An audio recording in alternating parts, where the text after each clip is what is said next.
বিসমিল্লাহির রহমানির রহিম।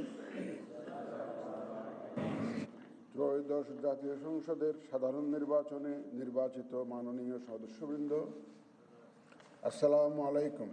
আপনাদেরকে আন্তরিক অভিনন্দন। এখন আপনাদেরকে শপথ বাক্য পাঠ করানো হবে। আপনাদেরকে অনুগ্রহ করে দাঁড়িয়ে শপথ পাঠ করার জন্য অনুরোধ করছি। উল্লেখ্য যে আমি শব্দটি উচ্চারণের পর মাননীয় সংসদ সদস্যগণ ডট চিহ্নিত স্থানে নিজের নাম পাঠ করবেন। আমি সংসদ সদস্য নির্বাচিত হইয়া সশ্রদ্ধ চিত্তে শপথ বা দৃঢ়ভাবে ঘোষণা করতেছি যে আমি যে কর্তব্যভার গ্রহণ করিতে যাইতেছি তাহা আইন অনুযায়ী ও বিশ্বস্ততার সহিত পালন করিব। আমি বাংলাদেশের প্রতি অকৃত্রিম বিশ্বাস ও আনুগত্য পোষণ করিব এবং সংসদ সদস্যরূপে আমার কর্তব্য পালনকে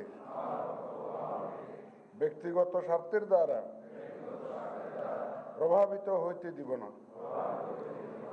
ধন্যবাদ।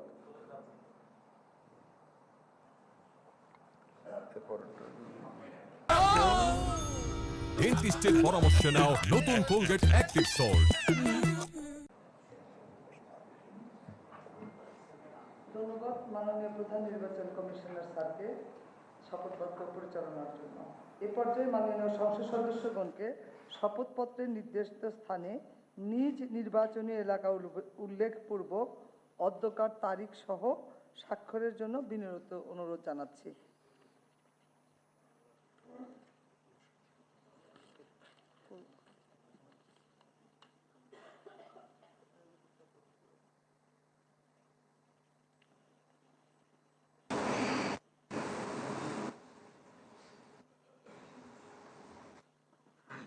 আপনাদের এই স্বাক্ষরদান শুরুর পরে আমরা দ্বিতীয় শপথ শুরু করব।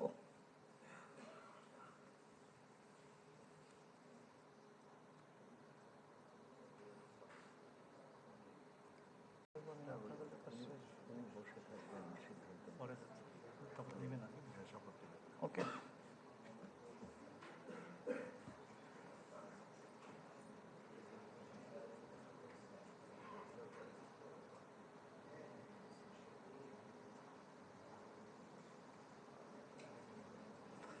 আশা করছি সবার স্বাক্ষর শেষ। আমরা দ্বিতীয় শপথ শুরু করছি। মাননীয় সদস্যবৃন্দ, এখন জুলাই জাতীয় সনদ সংবিধান সংস্কার বাস্তবায়ন আদেশ 2025 অনুযায়ী সংবিধান সংস্কার পরিষদের সদস্য হিসেবে সদস্য গ্রহণ ও স্বাক্ষর প্রদান অনুষ্ঠিত হবে। এই লক্ষ্যে আপনাদের ফোল্ডারে নীল রঙের একটি শপথপত্র সরবরাহ করা হয়েছে। এখন জুলাই জাতীয় সনদ সংবিধান সংস্কার বাস্তবায়ন আদেশ 2025-এর 8 অনুচ্ছেদ 8 এবং তফসিল 1 অনুযায়ী শপথ পাঠদানকারী মাননীয় প্রধান নির্বাচন কমিশনার জনাব AMM নাসির উদ্দিনকে সংবিধান সংস্কার পরিষদ সদস্যের গণের শপথ বাক্য পাঠ করানোর এবং পরিচালনার জন্য বিনীতভাবে অনুরোধ করছি।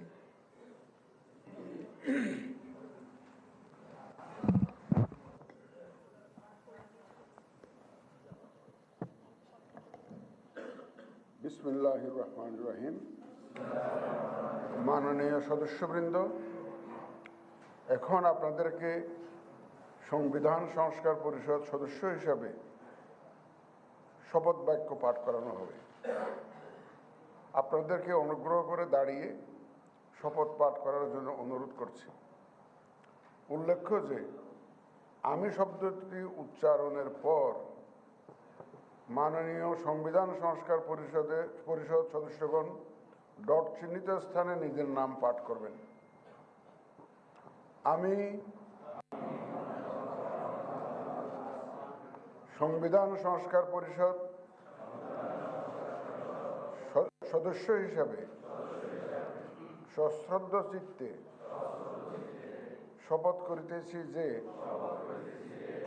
আমি যে কর্তব্যভার গ্রহণ করিতে যাইতেছি তাহা আইন অনুযায়ী ও বিশ্বস্ততার সহিত পালন করিব। আমি বাংলাদেশের প্রতি অকৃত্রিম বিশ্বাস ও আনুগত্য পোষণ করিব এবং পরিষদ সদস্যরূপে আমার কর্তব্য পালনকে ব্যক্তিগত স্বার্থের দ্বারা প্রভাবিত হইতে দিব না। ধন্যবাদ।